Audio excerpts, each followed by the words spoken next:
جو شخص بسم اللہ علی دینی و نفسی و ولدی و اہلی و مالی، کتنی چیزوں کی اللہ نے وعدے کی ہیں؟ ہاں جی 5۔ جو یہ دعا پڑھ لے صبح شام 3 بار، رب کے وعدے ہیں کہ اللہ اس کی 5 چیزوں کی حفاظت کر کے دکھائے گا۔ بسم اللہ علی دینی، اس کے دین کی سب سے بڑی ایمان ہے اللہ محبب الینا الایمان وزینہ فی قلوبنا وکرہ الینا الکفر والفسوق والعصیان وجعلنا من الراشدین وجعلنا من الصالحین۔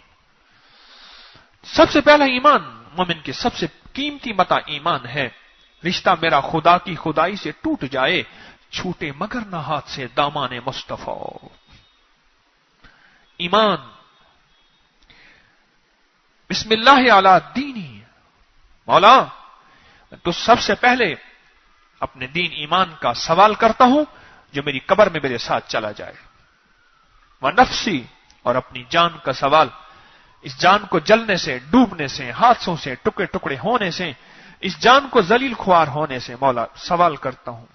بسم اللہ علی دینی و نفسی و ولدی، مولا اس کے بعد مجھے اپنی جان کے بعد اپنی اولاد بہت عزیز ہے، و اہلی، اور مولا گھر والے بھی عزیز ہیں، و مالی، اور مولا مال و متاع دولت تو نے جائیداد، یہ ترکہ، یہ صنعت تجارت، یہ زراعت، یہ چیزیں دی ہیں مولا، یہ بھی عزیز ہیں، مولا تو اس کی حفاظت کر۔ بسم اللہ علی دینی و نفسی و ولدی و اہلی و مالی۔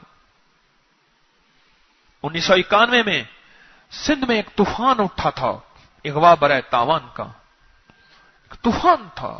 حادثات واقعات تو اب بھی کجا کجا ہوتے ہیں، وہ ایک طوفان تھا۔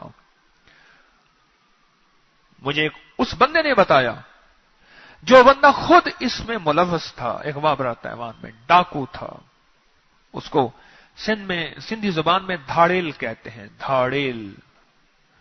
اس نے کہا ایک گھر والے کی ہم نے قیمت لگائی کہ بھی اتنا یہ پارٹی ہے، اسامی ہے، اتنے پیسے دے سکتے ہیں، اس کا گھر بھول جاتے تھے، اس کا گھر بھول جاتے تھے۔ آخر جب اللہ نے ہدایت دی اور اللہ نے توبہ کی توفیق دی، پھر اس کے گھر میں جا کے پوچھا کہ میں وہ شخص ہوں جو تیری جان مال کا دشمن تھا اور میں تجھے نقصان پہنچانا چاہتا ہوں، پر کیا کام تھا تیرا؟ تو اس نے کہا کہیں سے مجھے پتا چلا تھا کہ یہ دعا جو بندہ پڑھ لے، بسم اللہ علی دینی و نفسی و ولدی و اہلی و مالی، میرے آقا مدینے والی کی یہ مسنون دعا کے 5 بول مبارک موتی ہیں، یہ پڑھ لے تو اللہ پاک ان 5 چیزوں کی اللہ حفاظت کرتا ہے، کفایت کرتا ہے، کفالت کرتا ہے اور مدد کرتا ہے۔ اور وہ 5 چیزیں جو میں نے آپ کو بتائی ہیں، بسم اللہ علی دینی، دین، و نفسی، اپنی جان، و ولدی، اولاد، و اہلی، گھر والے، و مالی، اور میری صنعت تجارت، میرا مال، میرا کاروبار، میرا بزنس، مولا ان کی حفاظت فرما۔ کوئی میرے بزنس میں ایسا بندہ نہ آئے جو مجھے دوست بن کے دغا دے کے چلا جائے، کوئی ایسا نہ آئے جو میرا پارٹنر بن کے مجھے نقصان دے کے نہ چلا جائے، اور مولا کوئی ایسا نہ آئے کہ میرے سارے بزنس کو آگ لگ جائے، کوئی ایسا نہ آئے کہ میرا سب کچھ ختم ہو جائے، کوئی ایسا نہ ہے مولا موقع کہ میں دینے والوں میں کہیں لینے والا نہ بن جاؤں۔ میں کہ یہ دعا میں پڑھتا تھا، اس نے ڈاکو نے کہا توبہ کرنے کے بعد، اس نے کہا یہ دعا میں نے اس سے سیکھی۔ اس نے کہا تو بھی سیکھ لے، تو بھی سیکھ لے۔